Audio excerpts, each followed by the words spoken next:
Guys, nagka-copyright videos yung in-upload ko ngayon. Siguro sa music lang to. Kung sa music lang to, maaayos pa natin. Hindi kailangan i-delete. Tingnan nyo kung paano mag-ayos ng videos na na-copyright na hindi i-delete.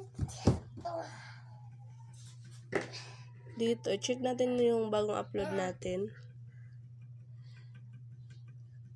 Videos. Puntahan natin yung videos.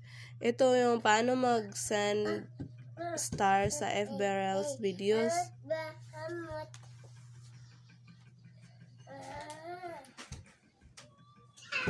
So, ayun. Tinignan ko sa YouTube Studio. Nagka-copyright siya. Siguro sa pag screen recording with voice to kanina sa music.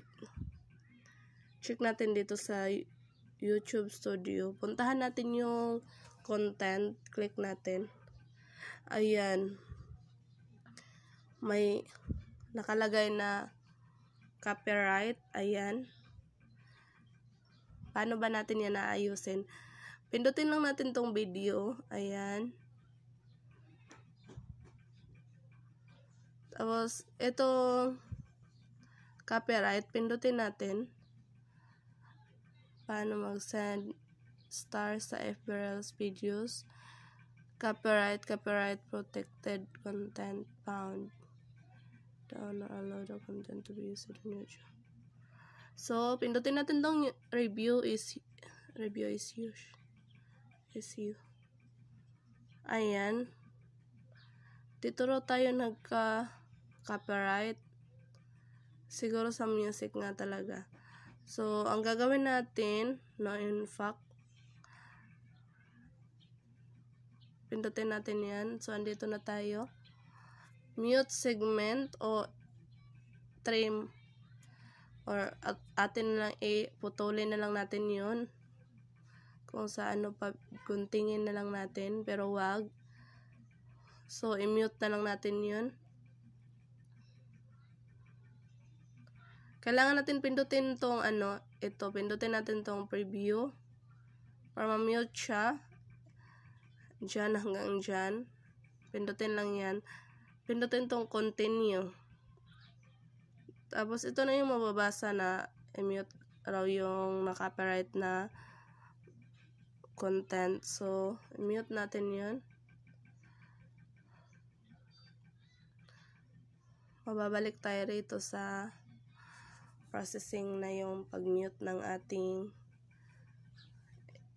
So, ito yung mababasa. So, ayun no, hindi kailangan i-delete agad. May paraan. Kasi ako noon, pag may copyright talaga, dinidelete ko kaagad. Pero may paraan naman pala. Pwedeng i-mute, pwedeng i-cut. So, balik na tayo rito.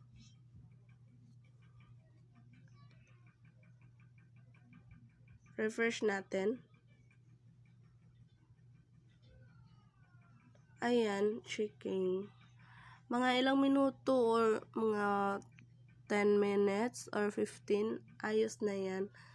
So, ayun, sa mga nagbabalak na i-delete yung mga copyright videos nyo, huwag nyong gawin. May dalawang paraan sa nalalaman ko. Pwedeng putulan lang, pwede ring i-mute na lang. Walain yung yung na-copyright or i-mute. Yung walang boses. So, yun lang. Sana makatulong tong video na ginawa ko. Sayang din kasi kung puputulin, kung i-delete nyo, sayang yung views, sayang yung watch hours, tapos sayang yung oras na nilaan nyo sa pag-edit, tapos pag-take ng video na yun. Kaya, yun lang. Dito lang talaga sa YouTube Studio yung solusyon. Nyo lang dito. Check natin ulit. Checking pa din. So, ayun, mamaya pa yan magiging okay. So, ayun nga, huwag nyong i-delete agad. May paraan para maayos ang na-copyright videos, i-mute or i-cut. Ganun lang yung gagawin nyo para hindi masayang yung mga effort sa paggawa ng videos. Kung noon, hindi ko pa alam, siguro tiyak na dinilit ko na kaagad ito. Pero ngayon, alam ko na na-mute lang pala. So, ganun lang yung gagawin nyo.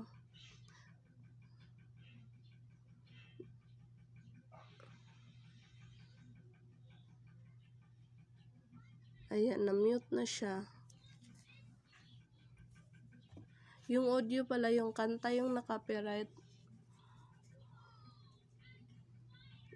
Kaya siya nagka-copyright kasi may nahagip tayong music kanina sa video. Narinig ng pagre-record natin ng video. So, ito yung makikita na kapag na-edit nyo na-mute nyo na. Diba? Kunti lang yung na-copyright. Tapos kung i-delete mo yan lahat na video, sobrang sayang.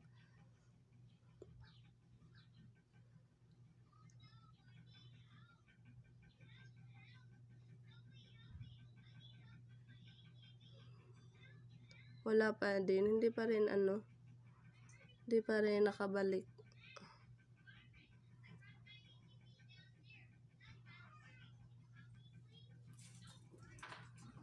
Hindi pa tapos yung niya, checking. Pero ganun lang talaga yung gagawin guys kapag na-copyright kayo ha. Huwag nyo agad i-delete kasi sayang. Sayang yung watch hours na maipon nyo dun sa video tapos dinelete nyo, hindi mawawala yun. Dito nyo lang sa YouTube Studio. Dito nyo lang galaw-galawin yung mga setting. Madali lang naman yun. Pindutin nyo lang yung video. Pindutin nyo yung pag napunta na kayo dyan. Pindutin nyo yung copyright. Ayan. Tapos review issue. Pindutin nyo yan. Tapos ayan. Video editing in progress. Yan. Ganun lang yung pindutin nyo lang yan. Tapos i-mute nyo. Ganyan. I-mute nyo. Tapos pagkatapos nun, checking pa raw. Chine-check pa ni YT. Yung pag-mute ng party na naka-copyright. Party ng video na naka-copyright. So, sana nakatulong tong video na ginawa ko. Hanggang dito na lang. Salamat.